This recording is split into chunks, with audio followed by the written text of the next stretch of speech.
नमस्कार, मी डॉक्टर मच्छिंद्र बांगर महाराष्ट्रातील आणि देशातील हवामान परिस्थिती संदर्भात ताजा अंदाज देणार आहे. आपण बघतो की दोन सिस्टम भारताच्या भूभागावर सध्या विकसित झालेले आहेत. एक राजस्थान गुजरातच्या पश्चिमेला असून नव्याने एक डिप्रेशन बंगालच्या उपसागरात तयार झाला आहे. या दोन्ही सिस्टममध्ये ट्रप तयार होऊन मध्य भारतावर मोठ्या प्रमाणात पावसाची शक्यता निर्माण झाली आहे. या पार्श्वभूमीवर महाराष्ट्रात देखील पाऊस वाढण्याची शक्यता आहे. त्यामुळे नेमकी हवामानामध्ये काय बदल होतो हे आपण या व्हिडिओच्या माध्यमातून बघणार आहोत की महाराष्ट्रामध्ये सध्या काय परिस्थिती आहे.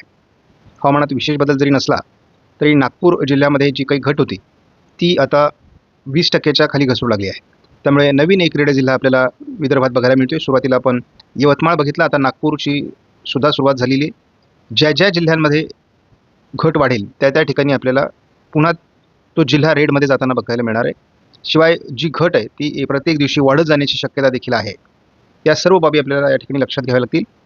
आपण सध्या बघतो 105% कोकणामध्ये, 116% मध्य महाराष्ट्रामध्ये, 35% मराठवाड्यामध्ये, 24% विदर्भात, 96% पावसाची नोंद सध्या महाराष्ट्रामध्ये झालेली आहे.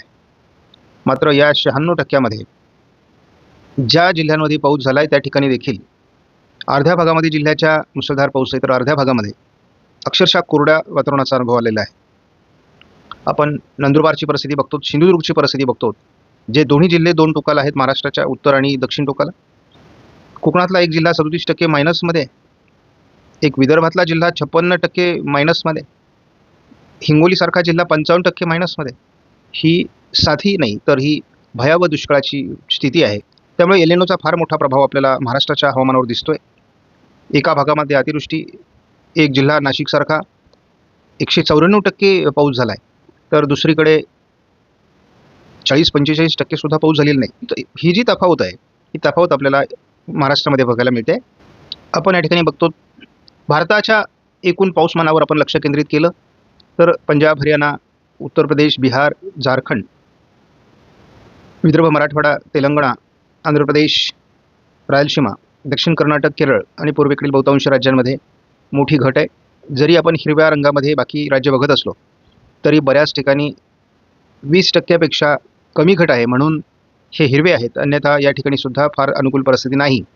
त्यामुळे एकूण भारताची परिस्थिती बघताना आपल्या लक्षात येईल की सध्या 15%, म्हणजेच सोप्या भाषेत सांगायचं तर 85% पाऊस सध्या देशामध्ये नोंदला गेला आहे. गेल्या 24 तासामध्ये भारतातील पावसाचं वातावरण कमी झालं आहे. जो पावसाचा प्रभाव होता तो ओरिसामध्ये जे नव्याने डिप्रेशन तयार झाले त्यामुळे त्या ठिकाणी मुसळधार पाऊस पडलेला आहे.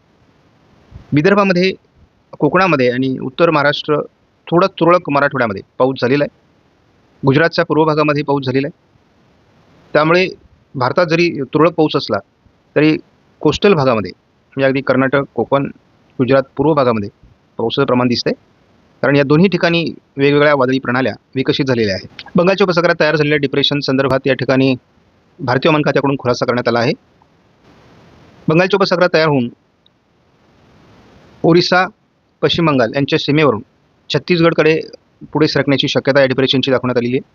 तसं महाराष्ट्रापासून फार दूरवरून जाण्याची देखील शक्यता आहे. आज 27 तारखेला पावसाचा अंदाज भारतीय हवामान खात्याकडून पूर्णपणे बदलण्यात आलेला आहे. छत्तीसगड, ओरिसामध्ये रेड अलर्ट, तर महाराष्ट्राच्या सर्व भागात पावसाचा अंदाज देण्यात आला आहे. त्यामध्ये घाटमाथ्यावर आणि कोकणात ऑरेंज अलर्ट आहे, बाकी ठिकाणी येलो अलर्ट आहे. दक्षिण भारतात पाऊस वाढतोय. पुन्हा एकदा 28 तारखेला भारतामध्ये पावसाचं प्रमाण वाढत असल्याची माहिती या ठिकाणी उपलब्ध झाली आहे. पूर्व भारत, मध्य भारत, उत्तर भारत, दक्षिण भारत या ठिकाणी पावसाचं प्रमाण वाढतं आहे.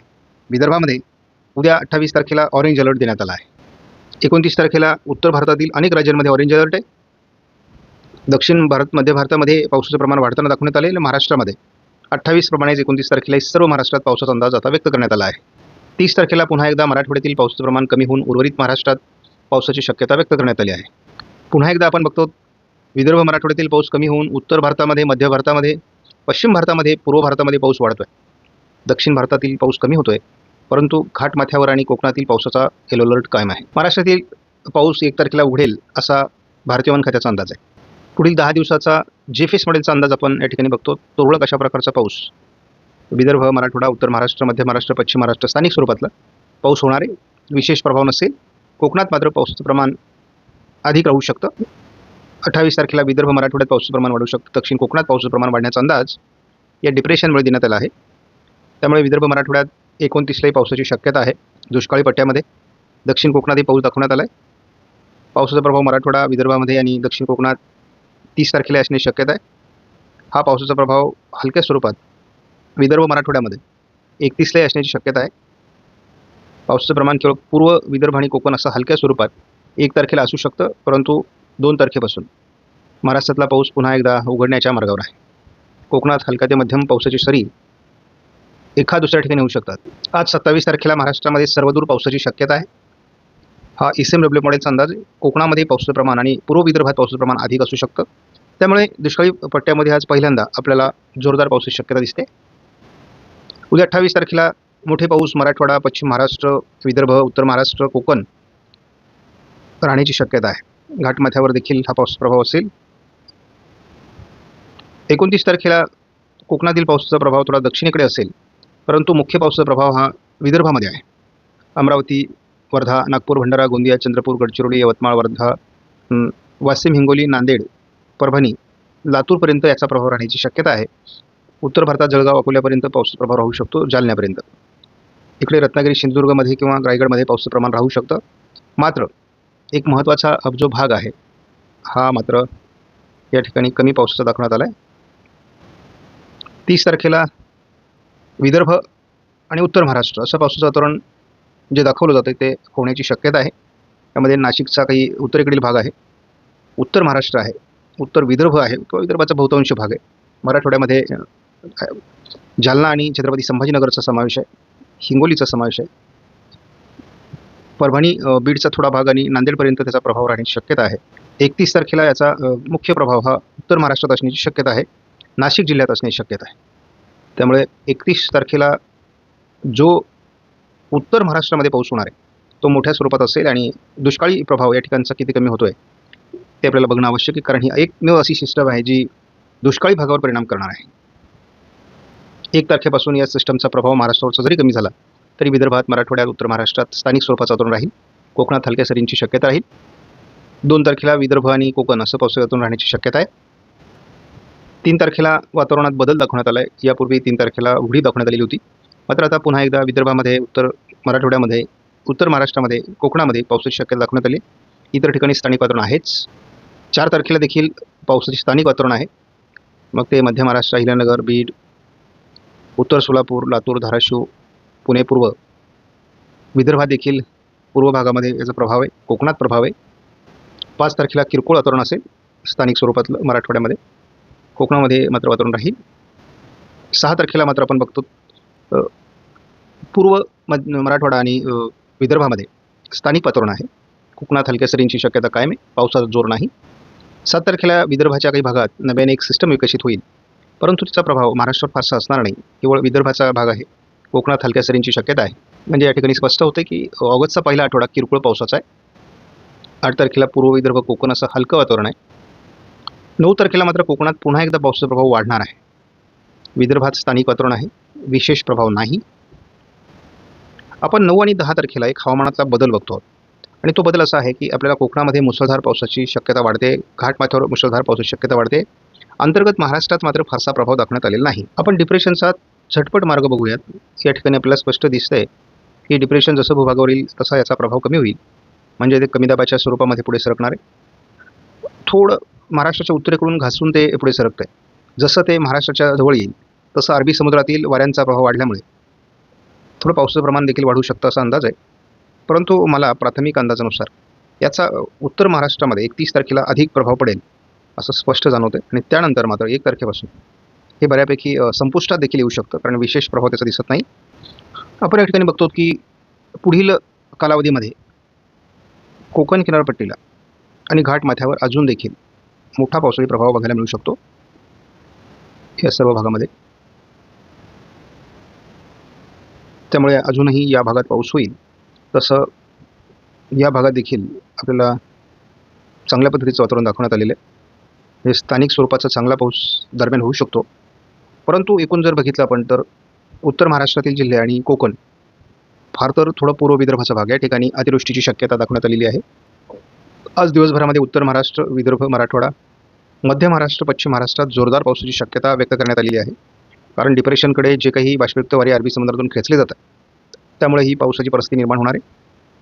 त्यामुळे आज महाराष्ट्राच्या बऱ्याच भागात पाऊस होऊ शकतो, विशेष करून दुष्काळी भागामध्ये. उद्या देखील दुष्काळी भागामध्ये महाराष्ट्रात मोठं परिवर्तन बघायला मिळू शकतं. मोठे पाऊस काही भागामध्ये अपेक्षित आहेत आणि विशेष म्हणजे हे मेघगर्जनेसह पाऊस होणार आहे. डिप्रेशनचा प्रभाव विदर्भाच्या बऱ्यापैकी उत्तरेकडून जात असला तरी विदर्भामध्ये आपल्याला 29 तारखेला याचा परिणाम जाणवण्याची शक्यता आहे. फार प्रभाव महाराष्ट्रामध्ये याचा दिसत नाही आहे, कारण आत्तापर्यंत आपण बघितलं होतं की महाराष्ट्रामध्ये बऱ्यापैकी प्रभाव त्याचा जाणवेल, परंतु विदर्भानंतर 30 तारखेला हे बऱ्यापैकी मध्य प्रदेशमधून पुढे सरकत आहे. मात्र उत्तर महाराष्ट्रामध्ये याचा प्रभाव जास्त जाणण्याची शक्यता आहे, कारण जसं ते अरबी समुद्राच्या प्रभावाखाली येईल तसं आपल्याला जळगाव, धुळे, नंदुरबारमध्ये, उत्तर नाशिकमध्ये पावसाचं प्रमाण वाढण्याची शक्यता दिसते 31 तारखेपर्यंत. 31 तारखेनंतर मात्र पावसाचं प्रमाण स्थानिक स्वरूपाचं राहील. विशेष प्रभाव घाटमाथ्यावर किंवा महाराष्ट्रामध्ये राहणार नाही. आपल्याला 3 तारखेला थोडं विदर्भ, मराठवाड्यामध्ये किरकोळ पावसाचं वातावरण दिसते. त्याच पद्धतीचं वातावरण मध्य महाराष्ट्र, पश्चिम महाराष्ट्र, कोकण असं दिसते 4 तारखेला. 5 तारखेला स्थानिक स्वरूपाचं वातावरण आहे. 6 तारखेला स्थानिक स्वरूपाचं वातावरण विदर्भ, पूर्व मराठवाड्यामध्ये, पश्चिम महाराष्ट्रामध्ये आहे, किरकोळ स्वरूपाचं आहे. पुन्हा एकदा ज्या ठिकाणी दुष्काळी परिस्थिती आहे त्या ठिकाणची घट वाढत जाऊ शकते. 8 तारखेला फार समाधानकारक वातावरण नाही. 9 तारखेला विशेष वातावरण नाही. मात्र आपल्याला 8 तारखेला जी कोकणात परिस्थिती दिसते त्यापेक्षा पाऊस 9 तारखेला वाढताना दिसतोय आणि 10 तारखेला वाढताना दिसतोय. केवळ आपण बघतो काही वादळी प्रणाल्या ह्या मध्य भारतावरून पुढे सरकत आहेत. या ठिकाणी वारे खेचले जात आहेत आणि त्यामुळे कोकणामध्ये पावसाचं प्रमाण वाढतं. या पलीकडे कोणताही विशेष बदल नाही. त्यामुळे कोकण किनारपट्टीची अतिवृष्टीची आकडेवारी वाढत जाईल, परंतु उर्वरित महाराष्ट्रातील दुष्काळी आकडेवारी देखील वाढत जाईल. त्यामुळे अर्ध्या महाराष्ट्रामध्ये दुष्काळ तर अर्ध्या महाराष्ट्रामध्ये अतिवृष्टी अशी सध्या परिस्थिती आहे आणि कोकण घाटमाथ्यावर पडलेला पाऊस म्हणजे उर्वरित महाराष्ट्रातला पाऊस समजता येत नाही.